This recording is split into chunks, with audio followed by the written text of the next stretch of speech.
1895大胆启用新生代演员，曾演出危险心灵的张书豪饰演19岁的小爸爸，为了保卫家乡，丢下怀孕妻子。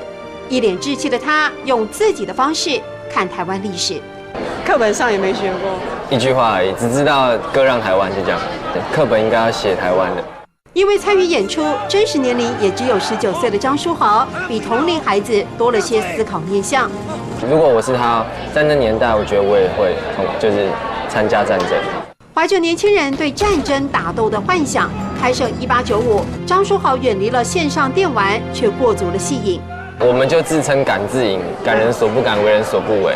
我反而中文都忘了，然后客家的都会念。年纪小，志气却不小。经由1895在大荧幕出世提升，张书豪希望未来能有金城武的外表、刘德华的工作态度，以及梁朝伟的演技。19歳、